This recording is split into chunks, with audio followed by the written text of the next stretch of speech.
Here are 5 secrets for buyers to win in this crazy market here in San Diego. And stick around for number 5 because not enough real estate agents talk about it and you're definitely going to want to know. If you are new here, welcome back to my YouTube channel. I'm Spade at Keller Williams Realty, where I make all these videos to help you make sense of the real estate market. If you would do me a huge favor, please click the subscribe button.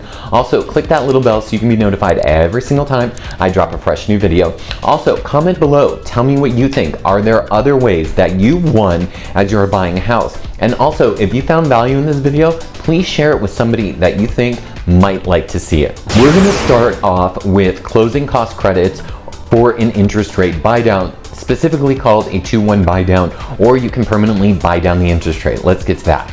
Now, when you go to write an offer, you can always ask the seller to pay what's called closing costs for recurring and non-recurring closing costs. Now, this is for points on your loan. It can be for impounds on your taxes. It just really depends on what you want to use it for.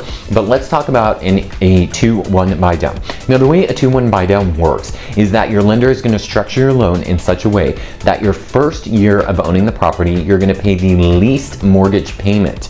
Okay, so it's going to be small. So let's say your mortgage payment is going to be $3,000 a month the first year you own the property. The second year you own the property, your mortgage payment is going to go up slightly. Maybe it'll go up to $3,200 a month. So it's just giving it a little bump. It was designed to kind of mimic a rent increase, if you will. So every single year, landlords typically raise the price of the rent. So this loan program was designed kind of the same way with the same concept. So if you were paying $3,000 in 2024, in 2025, let's say you pay $3,200. And then as we move into 2026, your loan will top out at the highest monthly payment as it would have if you would have originally got the loan at the current interest rate, and it will top out at, let's say, $3,400. So your first year interest rate might have been at 5.75%. Then it goes up slightly to 6.125%, and then it will go up in the third year to, let's say, 6.5%, which is what it's at today. Now, the good news with the 2-1 buy down is you're not locked into that loan. Now, the good thing about a 2-1 buy down is that you're not locked into that loan. You don't have to complete it for those 3 years before you can refinance. You can refinance out of it at any time. So let's say you're paying 5.125 for that first year, but interest rates dropped from 6.5 to 5.5. You could refinance out of that 2-1 buy down into the 5.5, which would make your mortgage payment go up. But the good news is your mortgage payment stays permanently down at that 5.5%. So in the third year, you won't see the increase to 6.5%, and then your payment won't go up. So you can refinance out of it. Then if interest rates drop again, then you just refinance out of that one and get it a little bit lower. The other thing is, because you paid off some of the principal, once you refinance and you stretch that loan out again over 30 years, if that's what you want to do, then the payments are automatically going to go down because you've already paid towards some of the principal. So a 2-1 buy down can be a very good program. Now let's talk about a permanent rate buy down. Now the good news about a permanent rate buy down is the lender can buy down your rate from what the current mortgage rate is. So let's say today it's 6.5%, but they can get you down to 5.5%. In order to do that, they're probably going to need about 3% of the total closing costs. Let's say you're buying an $800,000 house. 8 times 3 is $24,000. They're going to need that $24,000 to buy down your interest rate. Now, if the lender uses that $24,000 to buy down your interest rate, you then are still going to have to come up with your closing costs, which are approximately 3%.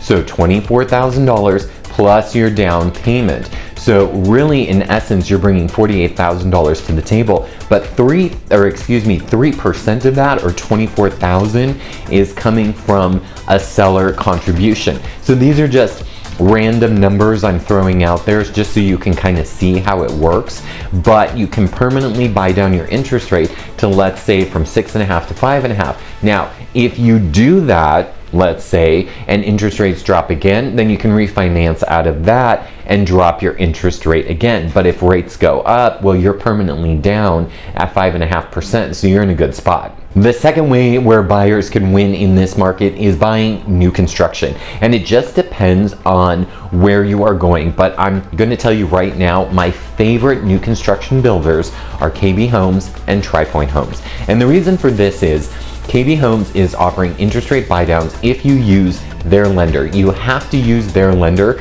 in order to get the interest rate buydown. With very good credit, you can get it bought down to 5.75 in some cases.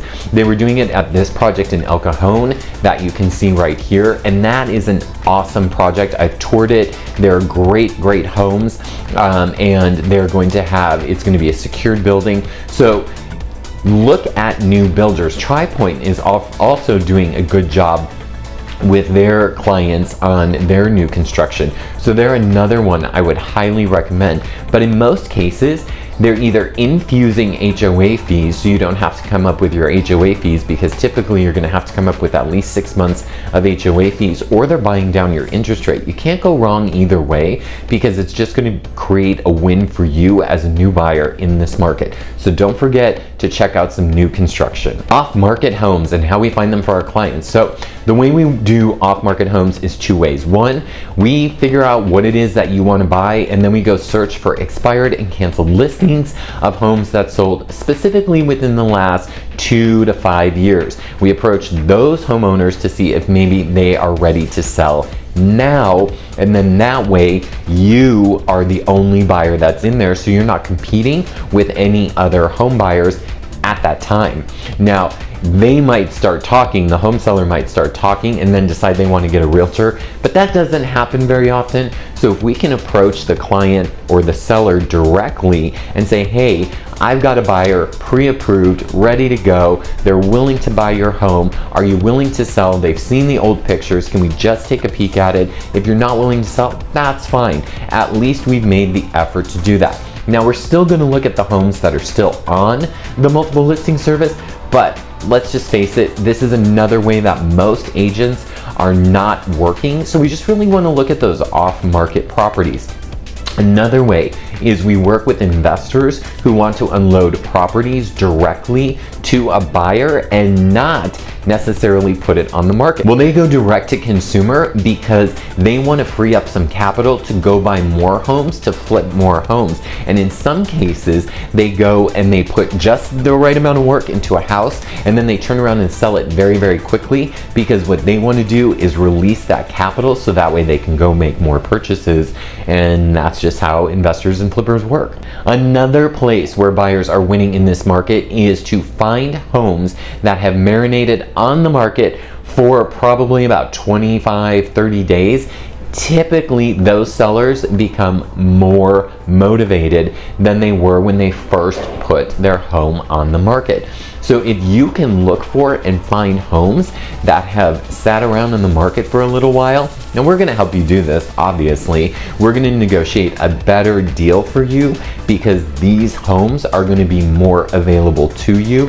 And sometimes sellers are just like, just get rid of the house, let's just do it. Let's just give them what they want. I need to move on to the next phase, because if they're under contract on a property for their replacement property, they need to sell the current home in order to make the purchase on the next home. And chances are they don't want to cancel the deal that they've already got wherever they're moving to, especially if it's out of state. Here is the fifth thing, and not enough real estate agents are talking about it, and this is down payment assistance programs. So if you qualify in a lot of these down payment assistance programs are income driven. So if you qualify, you can get closing costs paid for, you can get down payment assistance with Cal HFA, where you have to come in with 3.5% of your own money, like an FHA loan, and there's a 16.5% silent second. You then can make the purchase of a property with that down, and you're not actually making the payment on that 16.5%. So you're just paying on the 80% as if you were putting 20% down. Now, there are restrictions, like I said, it's income driven and all that, but then each city around San Diego and the county of San Diego, they are all offering certain programs to help you buy a home. So there's a lot of down payment assistance programs out there that many people do not even talk about. So you need to make sure you're working with a realtor that knows about down payment assistance programs that can help get you in to to the right home, so that way you can start building equity and building your wealth. Let me know what you think in the comments below. Share with me any ideas that you have that we haven't talked about. Thank you so much for watching. I truly appreciate it, and I hope to see you on the next one.